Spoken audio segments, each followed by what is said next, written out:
পরিষ্কার প্রথমেই বললাম, সংসদে বলেছি, বাইরে বলেছি, আজকেও বলছি, কোটার যে বিরোধী, বিশেষ করে মুক্তিযোদ্ধা কোটার বিরোধী যে আন্দোলন হচ্ছে, এটার সঙ্গে আমরা একমত। এবং এটা আমি আমার নিজের হিসাবে দেখেছি, এটা আমাদের স্বাধীনতা যুদ্ধের যে উদ্দেশ্য ছিল, স্বাধীনতা মুক্তি সংগ্রামের যে উদ্দেশ্য ছিল, তার সঙ্গে এটা সাংঘর্ষিক। এবং এটা আমাদের সংবিধানে যেভাবে আমাদের বর্ণনা আছে, সেইখানে আমি মনে করি এটা সংবিধানের সঙ্গেও সাংঘর্ষিক। কাজে আর একটা হলো, আমি যেটা বললাম যে পেনশন স্কিমটা, যেহেতু যারা পেনশন নেবেন, যাদের জন্য করছেন, তারা যদি এটাকে ভালো মনে না করে, তাহলে আপনি নতুন লোকের জন্য যা করবেন তা করবেন আমি জানি না, কিন্তু যারা চাকরিতে আছেন তাদেরকেও তাদের ইচ্ছার বাইরে তো তাদেরকে জোর করে আপনি সার্ভিস কন্ডিশন কমিয়ে দিতে পারেন না। কাজে এইটাও আমরা ওনাদের সঙ্গে আছি। এবং এটা আমি বলবো সরকারকে, যে মানুষের দিকে তাকিয়ে থাকুন, মানুষের মনের কথা বোঝার চেষ্টা করুন, মানুষের সমস্যা বোঝার চেষ্টা করুন, তাহলেই দেশের মানুষ আপনাদের উপর ভরসা করবে।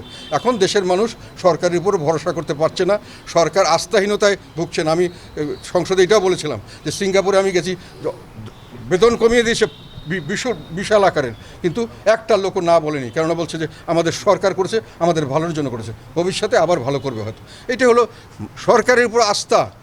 দেশের জন্য একটা, সরকারের জন্য নয়, দেশের জন্য একটা বড় একটা শক্তি আমাদের সরকার, যে কোনো কারণে হোক সেই আস্থা রক্ষা করতে পারেননি, ধরে রাখতে পারেননি। স্যার, একটা বিষয় বলি, আওয়ামী লীগ নেতারা বলছেন চীন, আচ্ছা চীন সম্বন্ধে, আচ্ছা আমি বলেছি, আমাদের এখানে যেটা তিস্তা প্রজেক্ট, যেটাই হোক, তিস্তা নদীতে মহাপরিকল্পনা, আমরা পানি পাচ্ছি না, আমাদের স্টোরেজ করে পানি একটা রাখার জন্য একটা পরিকল্পনা হচ্ছে, এটার পক্ষে আমরা সবসময় আছি।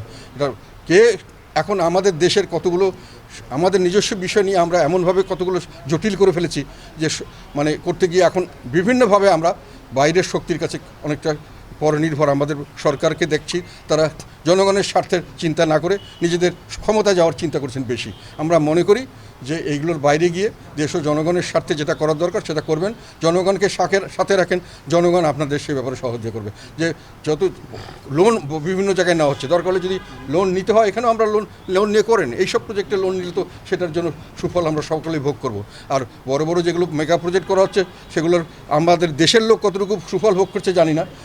এইগুলো আমরা বড় সরকার যতই বড় বড় কথা বলুক, এই মেট্রো রেল, এই আদার থিংস যেগুলো হচ্ছে, ফ্লাইওভার, এগুলো আমাদের আশেপাশে সব দেশে অনেক আগিয়ে হয়ে গেছে। এটা একটা চলমান প্রক্রিয়া, দেশে বিদেশে এগুলো ডেভেলপ করছে। আমাদের মোবাইল ফোন প্রতি বছর নতুন নতুন আসছে, নতুন ধরনের টেকনোলজি আসছে।